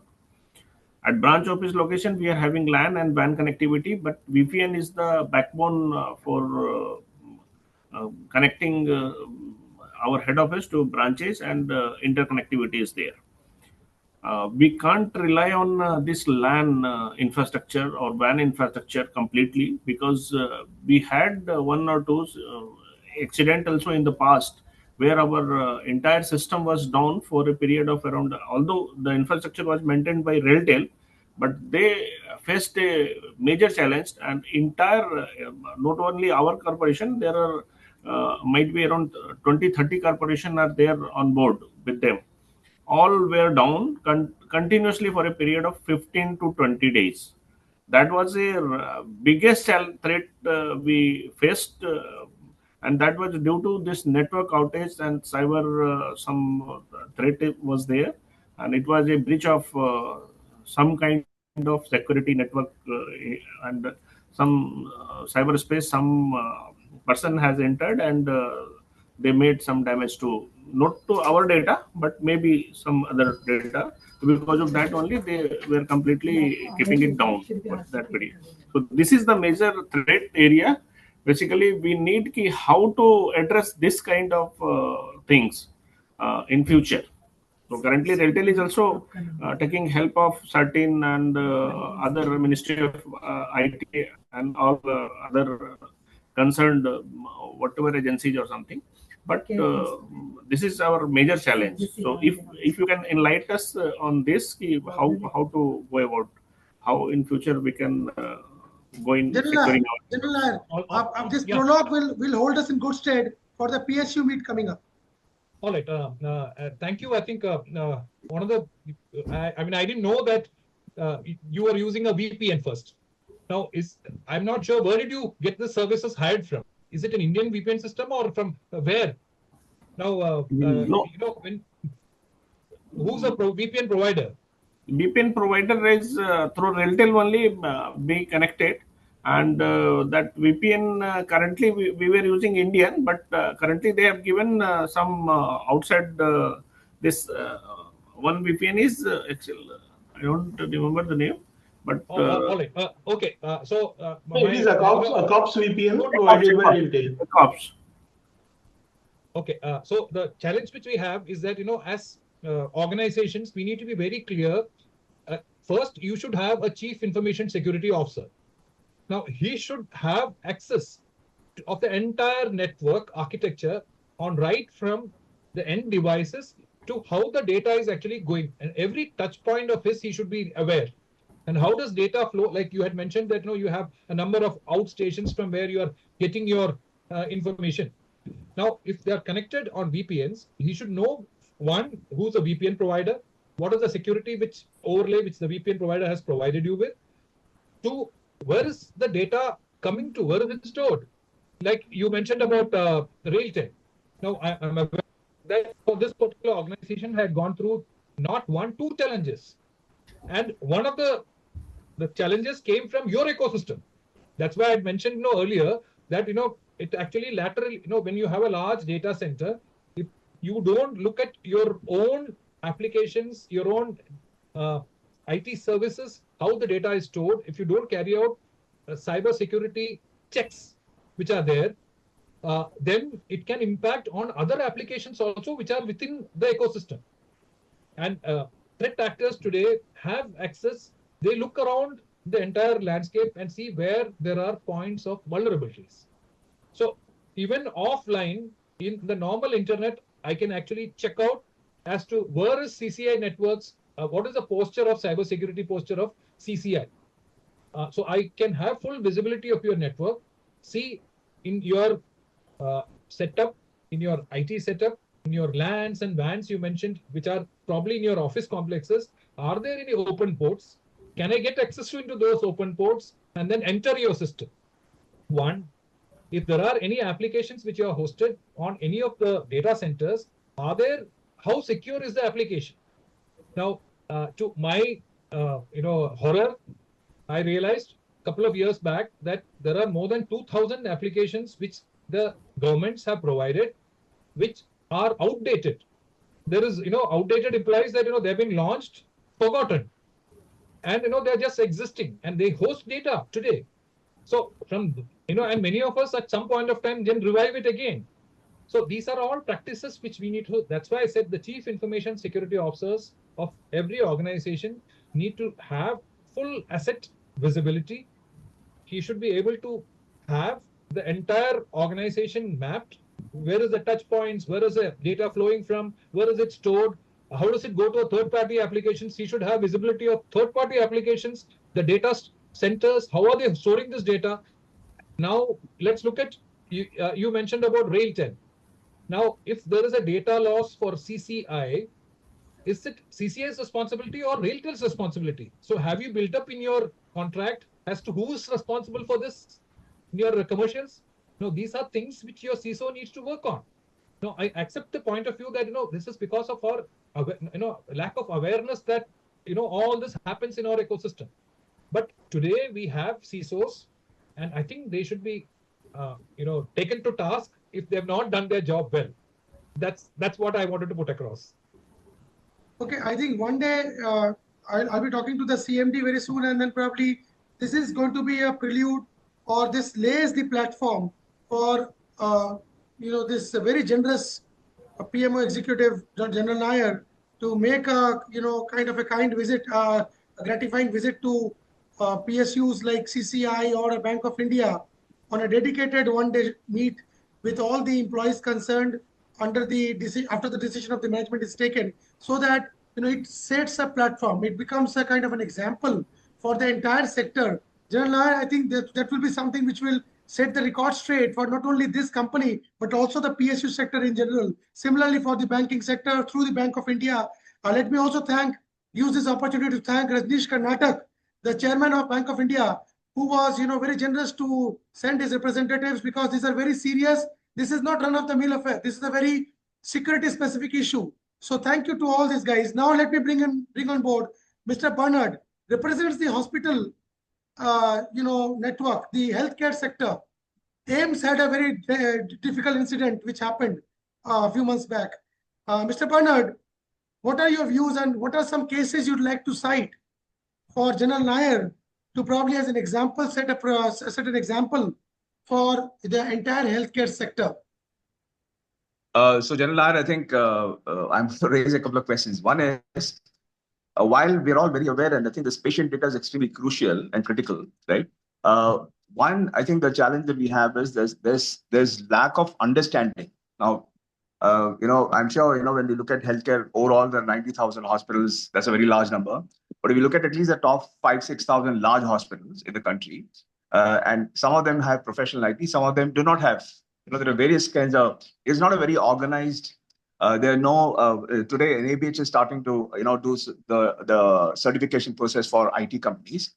But still, data security is still a very, like a nascent thing, right? On one side. On the other side, there's a huge fear, right, of data. So people, our experience is, AIMS, we actually, is a prospect we are speaking to, and, we've been discussing this for a while. But one of the biggest challenges we have is hospitals are scared, right? So even IT adoption is becoming a challenge because of the fear that they have, right? And I don't think there is so for example, ISO 27001 is like a big question mark. Many organizations, including we struggle to even figure out, how do you get thing going. So can the government do enough to ensure that there is, one is remove the fear, but because when you have fear, you do nothing, right? You become, you become almost paralyzed, right? How can we make sure that while there is enough knowledge and understanding, there's also comfort saying that if you do this, you're safe. Now, there's another way to look at it. Because I think from an adoption and things like that can only happen if people do not have fear, right? So while people understand that they are safe and secure, for example, we talk about this and say, you are safe because of the regulations that are there, or there's an IT Act, right, which itself is people don't understand. So a combination of creating knowledge, ensuring that the framework is understood, and then ensuring that IT providers understand what it is will help. Otherwise, you will have a situation where adoption itself becomes a problem, right? So with a nascent sector such as this, what do you over to you? Yeah. Over to you, sir. Okay. All right. Okay. I think you have pointed out to a very, you have triggered a raw nerve in my, career. We looked at hospital ecosystem in the armed forces. and we realized that security cannot become of paramount importance there, because what hospitals provide is you're providing succor to patients. Actually, you're giving relief to patients. Now, so you need to have a balanced view on the requirements of security vis-a-vis the patient care and the support you are providing to the patients. So you need to have a balance there. Now, can you have a completely secure ecosystem in a hospital? No, it's very difficult. Now, I'll give you an example of AIMS itself. Now, multiple machines, multiple doctors, multiple patients in a large ecosystem like the AIMS. Now, can you put stringent guidelines where a patient, if he has to register, you have to stand in the line, queue, all this, and then you say that, okay, you will only get admission into this particular network if you follow X, Y, Z guidelines. Now, two, you are, as a doctor, you are unable to communicate to a patient or to the doctor on duty or the nurses there administering this. So the entire, while if you give it to a security man, he will say that the entire network should be secluded. It should be a standalone network. Now, you cannot operate in an ecosystem like this in a hospital. Correct.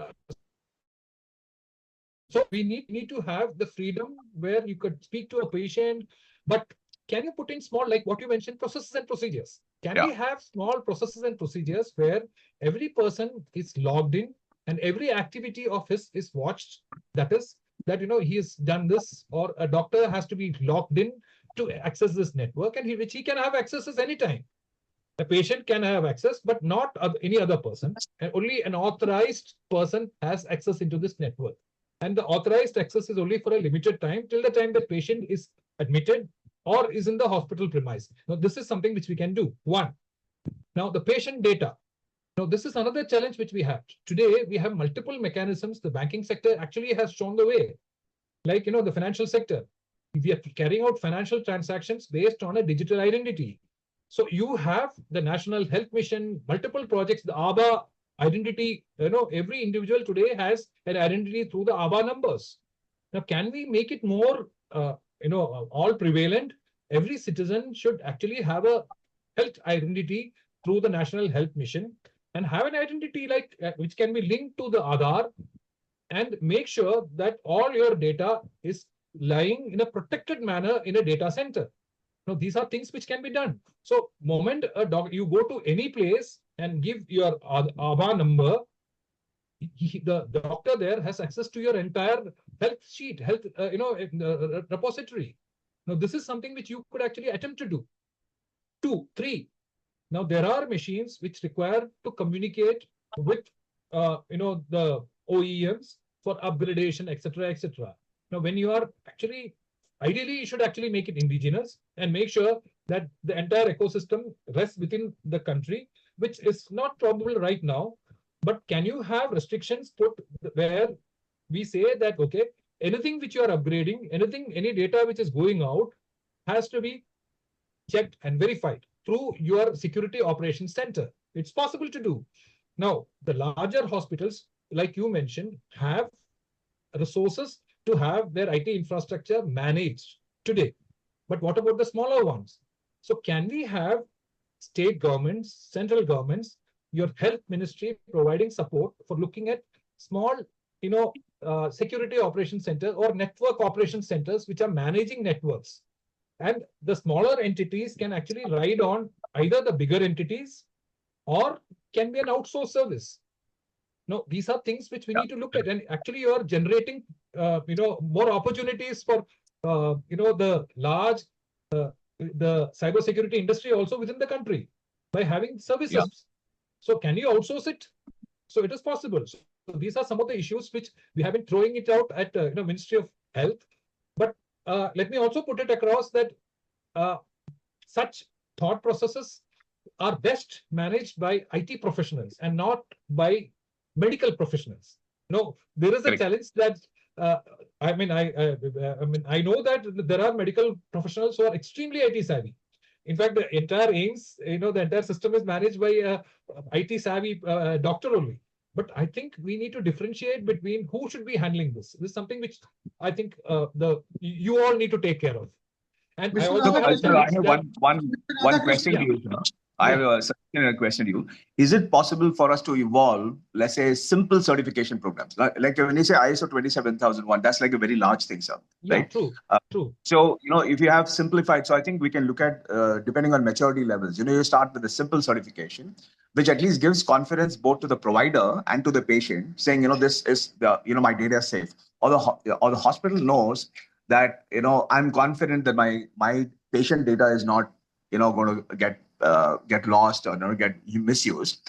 I think if we can look at, and the government can provide something like the simple certification programs, and it can go to. I'll take it a little ahead.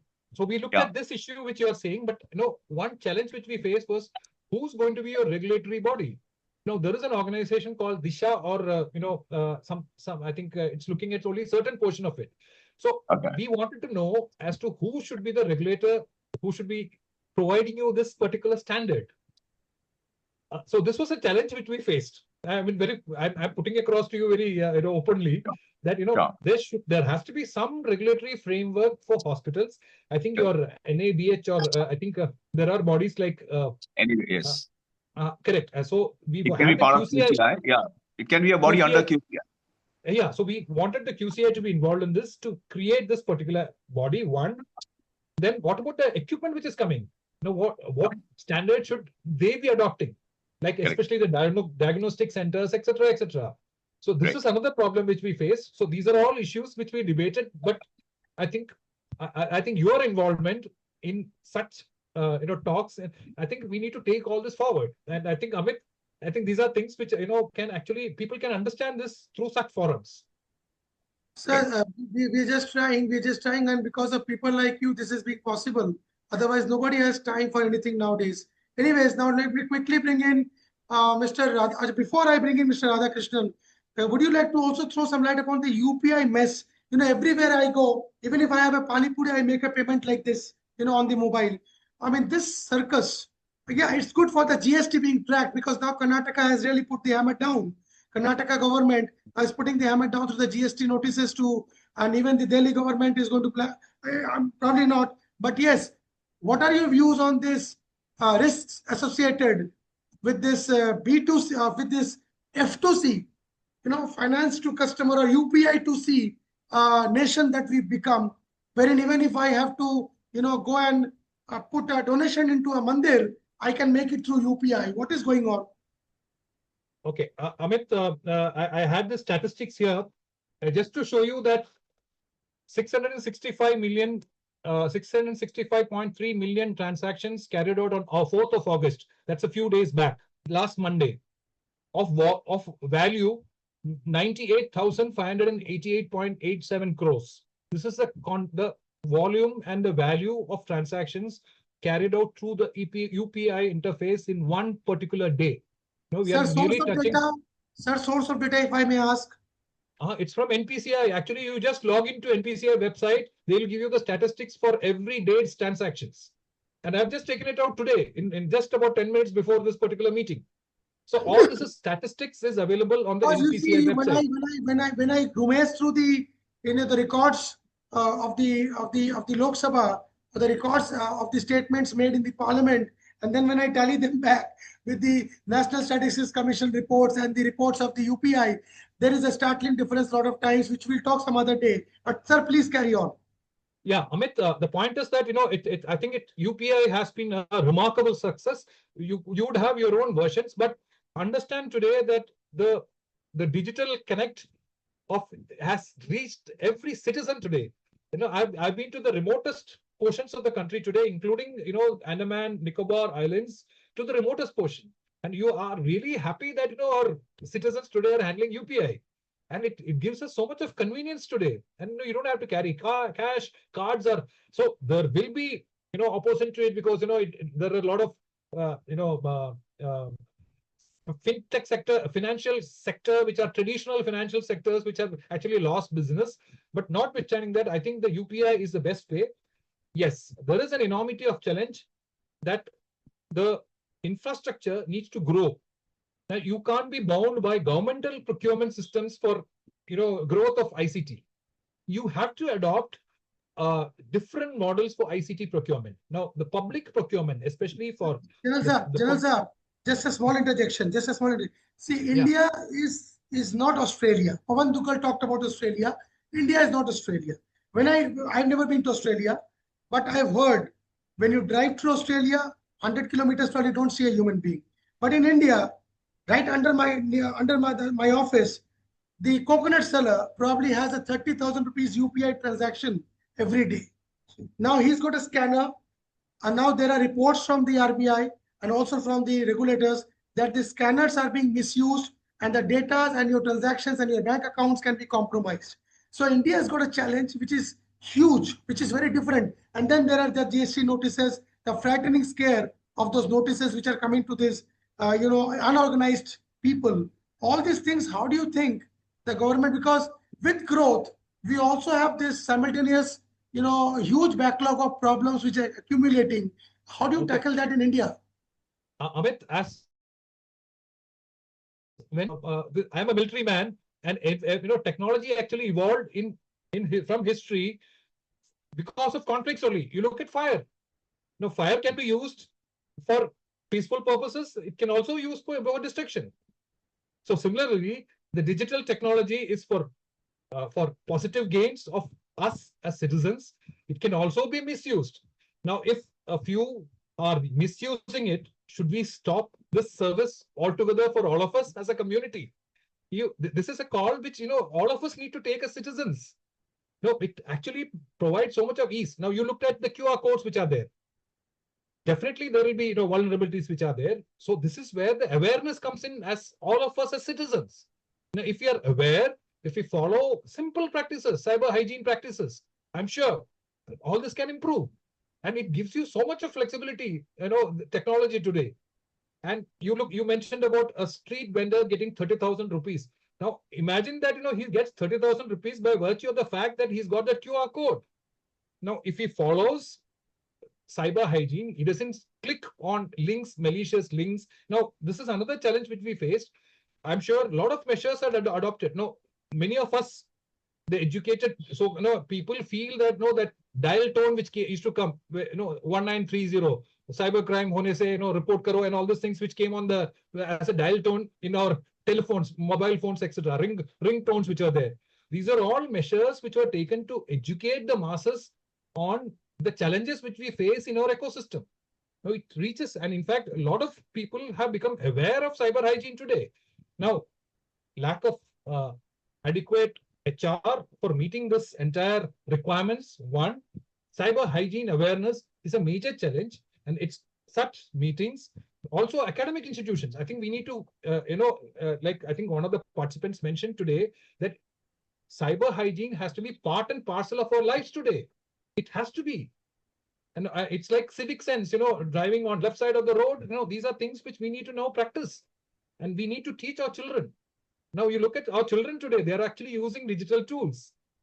But are they following the right practices? That's a question which we need to ask ourselves. Okay.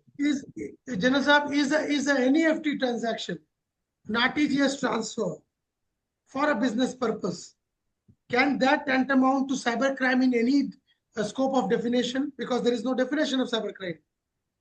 I will need half a minute. Yes, sir. Please, sir. No. Sir, after you have finished. Okay. Now, my point, I won't define cybercrime because, anything which is illegal, which is not permitted by law should be, I'm not an expert, and Dr. Pawan Duggal probably was the best in that particular domain. But I think since I'm a practitioner, I would say that anything which crosses a boundary, like, it's like driving. For a vehicle to turn right, you have to be in the right line, on the right lane. And to go straight, you have to be in the center lane. And to turn left, you have to be in the left lane. But do we follow it? Do we do lane driving in this thing? So cyber hygiene is also like that. So when you actually violate any of these laid down norms, I would consider that it's a violation of law. I will leave it there. There was a lot of talk about accreditation and certifications. And Quality Council of India, for example, is there, which certifies laboratories, hospitals, it certifies educational institutions, It also was certifying ITIs, which completely got busted. Then any which ways, if I come back to only the certification part of it, in even these schools, colleges, they are all driving their own programs. Companies, IT companies, they're all driving a cyber certification program. Cyber certificate security is a business that they drive. There is no standard protocol. There is no standard process. There is no certified documented process, as Mr. Bernard was also pointing out. Amit, Can this not be? Can this not be? This gap has been addressed to a large extent. The NCIPC and the QCI has come out with certification frameworks which are there, which are at this point of time not sector specific, but it's sector agnostic. It says that what should be the minimum standard of certification of skill sets which is required for ex professional to be employed in this particular activity. To what should be the CISO's qualifications. Then if there are certifying agencies, labs, what will be the qualification standard, defined standards for giving these certifications. These are all now being spelled out. They're all guidelines at this point of time. Over a period of time, when it matures, it will actually become certifying, standards which are across the board, like the curriculum in every colleges, schools on cybersecurity, any of the institutions, practical institutions, all of them will happen. But don't come out. And today, for being a cyber professional, many of us adopt Western yardsticks, Western practices today, which we are trying to now change and make it more indigenous. This is an effort which has already happened. And I think in another 1 year's time, it will be, QCA is heavily involved in this. So I think this framework will be ready. It also covers hospitals and power sector, energy sector to a large extent. Yes, I think it should have happened much earlier, but it takes a little time for all this to happen. I think we can, half a minute if possible. Yes, Professor Goelji. Actually, I wanted to say something out of the box here. Everybody, I talked in my opening remarks, everybody talks of awareness, and General Nair is very right about the awareness. Sir, the problem we have seen is during the COVID days and afterwards, the focus, the initiative, the limelight, the publicity with which India went into digital infra, which forced even a panwala or a second rickshaw puller to go for UPI payments. Somehow, we need same type of focus now for cyber security. While we ask rickshawala to use UPI, we should also tell him what are the risks associated with it. And that's where I think we have been lacking, and that's where the awareness comes up. Thank you. I was just, wondering about the education, because Radhakrishnan has written a comment. Mr. Radhakrishnan written a comment about educational institutions. General Nair, what have been the initiatives that you have taken with the educational ecosystem of this country? AICTE, 41,000 colleges, institutions.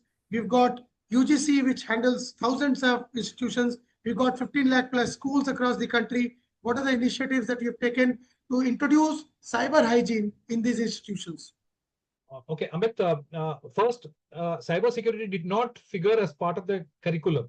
Like today, nobody tells you, road discipline to children. It's not a subject which is taught. Like earlier, we used to have civics. I'm not sure if civics is taught any longer in schools. I don't know. So cybersecurity has to be taught to schools to make people understand, the children, school children understand the basic, best practices they need to follow as children.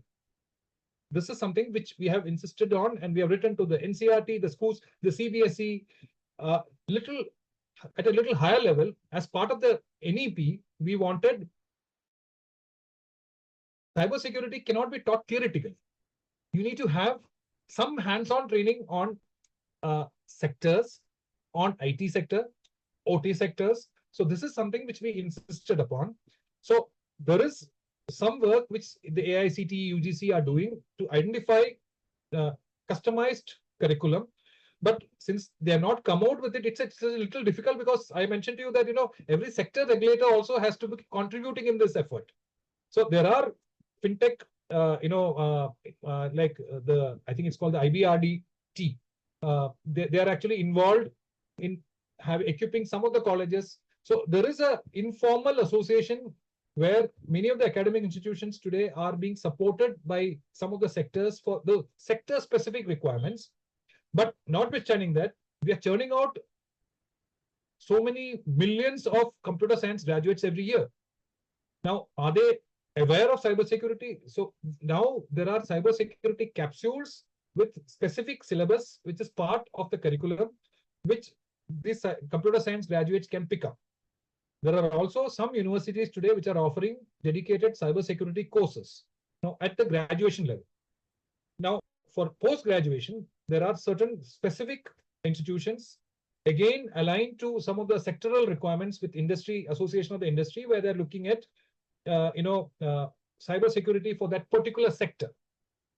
Now, we also realize that we require more and more people trained on the cybersecurity, and like look at IITs. Today, the IITs go through a joint entrance exam, which is more of a theoretical, right? Like it checks your theoretical aptitude. Now, can we look at cybersecurity is not theoretical exercise. It has to be, something which is more aptitude based. So can you make selection for cybersecurity based on a hackathon? So one of the IITs is from this academic session working on a model where they are looking at selection of cybersecurity professionals for graduation level based on a hackathon. So what are any initiatives with the IT Sector Skill Council? So we work with the Ministry of Skill Development also, but I think it is something which we need to work on a little more. Because I've been hearing about drone centers of excellence being introduced in colleges in collaboration with AICTE. No, they are all market driven. So cybersecurity, as it is, these are specific skills which drones is one, more visible. Where children today feel excited by flying a drone, and it's more lucrative to look at it. But cybersecurity involves a lot more of other practical skills which are needed. I understand, sir. I understand. A drone center of excellence will be much more required, probably in an Arunachal University or in a university in Jammu and Kashmir, then probably an university in Chhattisgarh. But at the same time, cybersecurity definitely has a carpet need, as a need across the length and breadth of the nation. Absolutely. Especially if I talk about the defense issues, because that is your forte. You come from the Indian Territorial Army. China, the cyber war, throw some light upon India's, susceptibility, or, India is somebody who is so vulnerable, the vulnerability of India as far as defense is concerned. Okay, again, I take you back to the COVID days and, our large digital public infrastructure. Even before that, look at our, we have a large population to support. We require energy, we require transportation sector, we health sector, all of them need to grow to commensurate the growth, to support our population. So we had gone into, our enterprises, public sector, private sector, they all focused on getting these capabilities. And at some point of time, we depended on some of our nations, which are, based on geopolitics, we had a lot of direct investment coming from some of our neighboring countries too. Now, that included China. Now, you look at, there are today power plants, transmission grids, which are, still have a lot of Chinese components. So we have a threat which can emanate from such critical infrastructure, which have presence of hardware, software from Chinese entities, which is one challenge. But I'm saying that, today there is nothing called perfect cyber security. So we need to understand that there could be disruptions, but are you in a position to get back to restore it and get back to whatever it is actually the skill which I think we as a nation should have. And I think we are quite up and about there. And many of the threats which we have actually faced, we've been able to overcome it and sustain ourselves. I think we're not met a state where, like I think the data you mentioned that, or somebody mentioned that, we face X number of cyber attacks. But has any of your services as citizens got ever impacted, you tell me? It's hardly got impacted. Okay, but it can lead to disruptions. We need to be alert and agile at all times.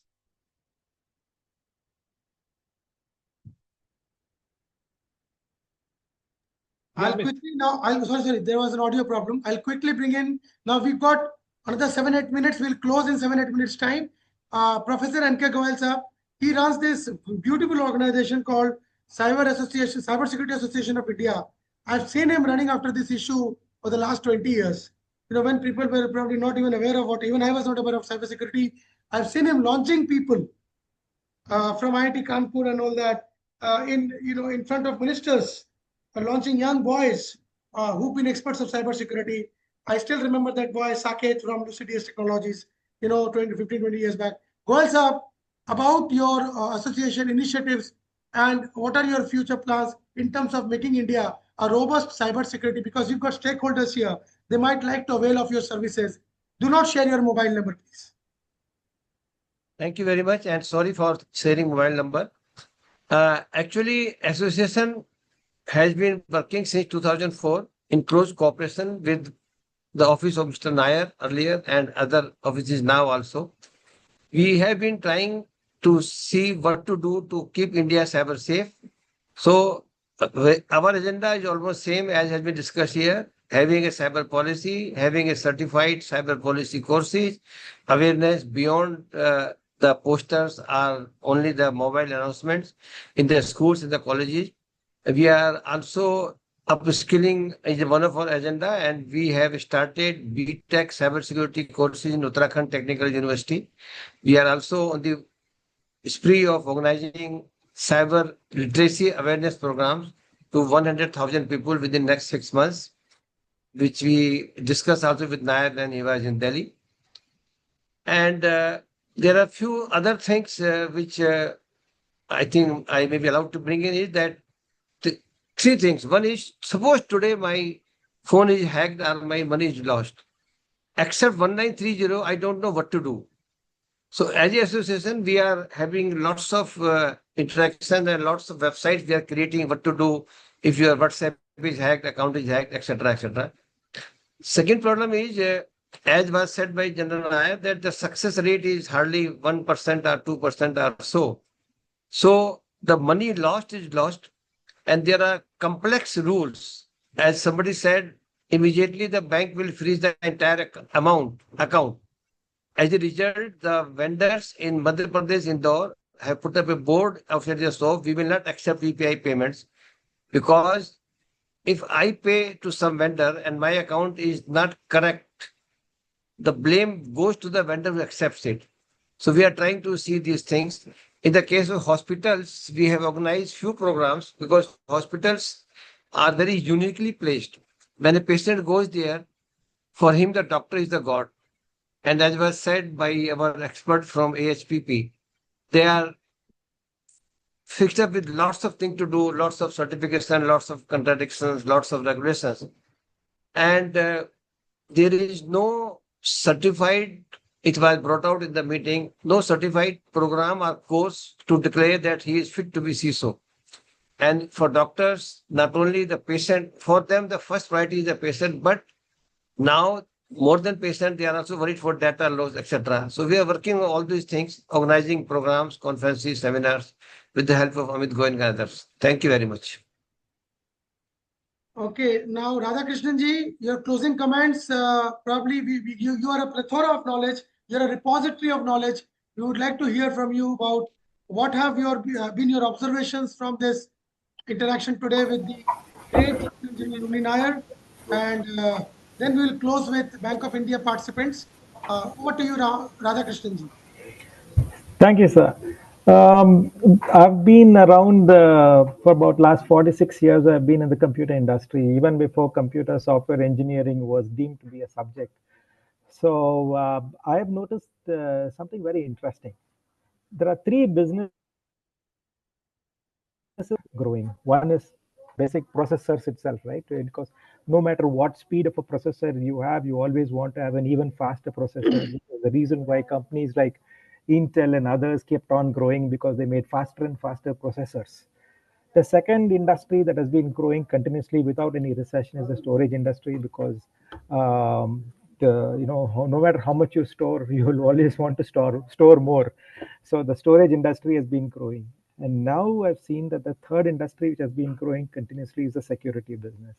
No matter how secure you think you are not secure. No matter how many VPNs and how many firewalls and how many kinds of intruder detection systems you have in place, you always find that made you insecure. Like Coal Corporation of India or Bank of India, people have been mentioning these things are like part of life. Unfortunately, what has happened is what I've seen from this program has been extremely useful and very valuable because it shows that a lot of people are interested in this domain. The problem is that we have been focusing on what is called forensic measure, meaning if after an event has happened, how do we report it? How quickly can the government respond? How do we solve this problem by educating people? All this is after the crime has happened. I think we need to leap forward and then see how can we prevent this from happening in the first place. Like equivalent of preventive maintenance. I know it is early. I know that we still, as a nation, is a young nation in terms of security awareness. We are still growing, but I think we can, as you said, think out of the box, as you mentioned rightly. We can think in terms of doing something proactively, like for example, secure by design. It's not as IoT, Internet of Things, become more and more common all over India and all over the world.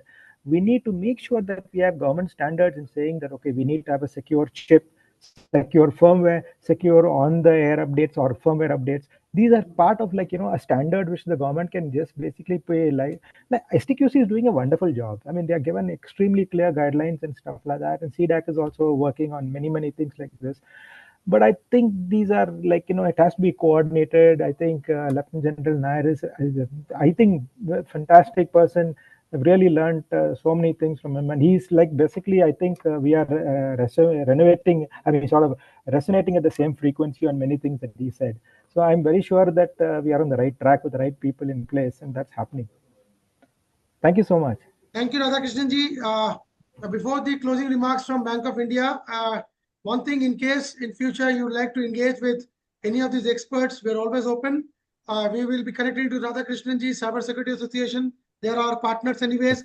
I'm sorry for missing out on the logo today of Cyber Security Association of India because there was some technical issue herein, but we have Professor N.K. Goyal, who is a family friend. Lieutenant General Nair is always there to help, as he's been kind and gracious enough today. General Nair, one of the important issues without which this should not be completed is the critical infra of this country. The nuclear, the railways, the atomic energy, the ISRO, the space energy missions. How are these missions so energy? I mean, how are these missions so inextricably linked to cyber security? And what are your second suggestions? Amit, as I mentioned to you, there is nothing called perfect cybersecurity. I think every sector needs to understand, and I completely agree with Mr. Radhakrishnan when he mentioned that we need to have a proactive approach to cybersecurity. This is something which is essential. But for that, the hierarchies, the people, decision makers need to understand what can cybersecurity cost. No, so we are actually, in a situation where we are reactive because of lack of understanding of this. Now, should we wait for an event to occur? I think as a nation, I think we need to take a call on this. Amit, I'm not sure whether this is my closing remarks, but we went through a difficult conflict situation from April 22nd onwards, and I don't think we had a situation where any of our services got disrupted. But that shows that we have resilience in our system. Not that we had such severe attacks on our financial sector, health sector, energy sector. All of them are targeted, and targeted multiple times and very severely. But despite all this, we survived. Our stock exchanges never failed. Our services to citizens never failed. So this is something which shows robustness of our entire critical infrastructure. So I think we should be proud of it as Indians, but we can't rest on past laurels. We need to be proactively looking at it. We need to be looking, and this is where I think all of us need to have a culture of integral part of national security, and we need to have that understanding. So I leave it there, Amit. Just a small citizen-specific query, like this digital arrest. became so popular in the last 1 or 2 years, and kept hearing about such cases here and there. Has the government come out with any policy through the telecom sector or something through which at least we can get some, kind of, bulwarks could be created for, preventing such digital arrest? Because simply saying that somebody calls you, says that you are under arrest, somebody questions you, I mean, not everybody understands all this today. Amit, May I answer? Sorry. Yeah, Sorry. please. Please, sir. No, after you. So there are human traits which nobody, I mean, it's the scamsters actually impacting on your minds. They're playing with your greed and fear factor. They're all human traits. We have had multiple measures adopted to make sure that, awareness on digital arrest, but we still have, and technically, how do you solve this? There is a person who's willingly investing in stocks and shares, knowing very well that this kind of returns is not possible, but he still invests. And there is a person who's ringing you up saying that we know that it can't be. There is nothing called a digital arrest today. It's just not there. And all that you require is if it's a senior citizen, he has to inform somebody. These are all awareness sensitizing, which I think we have done over multiple measures, but we still fall prey to it. Very, very highly educated people also fall prey to it. It is a fear factor which somebody is exploiting. Now, this, I think from a governmental this is DOT has taken a lot of measures. These problems are prevalent at the grassroots levels also, wherein, for times immemorial, we've been hearing about, work from home, unlimited earning opportunities, multi-level marketing. Everything has got a cybersecurity angle now. General Nair will go on and on this. I'll have to probably stop at this, but the closing remarks, Professor Goel wants. Professor Goel? Yes, sir. I will just take half a minute. Actually, General Nair has briefed nicely about digital arrest. The problem is with the human mind, but I will go back to my opening remarks. Number one, technology. When technology comes up, it is exploited first by hackers and fraudsters. And again, unluckily, while we get the technology, while AI was getting implemented, nobody taught us to be secure or safe or unbelieve the things. That's all. Thank you. Kavita ji, and another, esteemed lady from the Bank of India. Sir, good afternoon, sir. I would like to here for giving us the opportunity to join this platform. One thing I would like to add is that internet security, IT security has been becoming a challenge in banks also, and we are concerned about the various things like our customer data protection, like our infrastructure protection, and our business continuity. But one thing I would like to add is we are looking at the broad things, but we have also to work at the grassroots level, being in the banks, like sir discussed over UPI transactions and the money mules that are being used in banking. So if we target that money mule accounts, and means bank have to be vigilant over that, so we can means limit these type of frauds to some extent. And our bank is also doing this exercise of re-KYC and CKYC for identifying all these mule accounts. So I think it will be very helpful in limiting these type of frauds. Madam, what's your name, madam? I forgot. Deepika, sir. Deepika.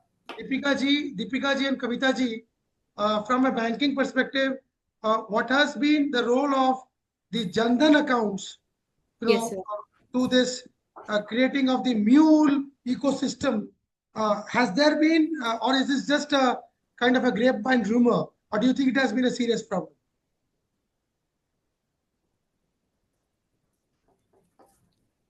It is a serious problem actually, sir, and the banks are already working on it. We are already in an exercise of CKYC and re-KYC. We are exercising from all our customers pan India. Okay, ma'am, what is CNE? What is the for our audience? Sir, basically CKYC is centralization of KYC, and re-KYC, like in case we are doing KYC again of all those customers on the basis of risk. If customer is having high risk, then we are doing re-KYC on a period of interval of 2 years. Or if customer is low KYC, it means risk of the customer is low for the bank. Then in every 10 years, we are doing KYC of the customer, re-KYC of the customer. Okay, General Nair, last 30 seconds. Over to you, sir. So it's been a wonderful session, and extremely grateful to all the participants for listening to me. My endeavor is to make sure that the entire cyberspace of the country is protected. And let me also tell you that though Amit has been calling me as National Cyber Security Coordinator, I have actually relinquished my appointment on 31st of May. So I am on a freelance, and I just, out of sheer passion that I, get involved in, trying to protect our ecosystem. So that's why, and I'm sure all of you are participants in this. And I think as citizens, we need to be aware that it's a national security issue. I leave it there. Thank you very much, Amit, for giving me an opportunity. Thank you, General Saab. Thank you, General Saab. These sobriquets or probably these honorifics, they are, the titular honorifics are timeless when we talk about such offices. And you are privy to that particular concept, because coming from the army, the general never retires. Thank you so much. Thank you very much, and extremely grateful to each one of you. Thank you.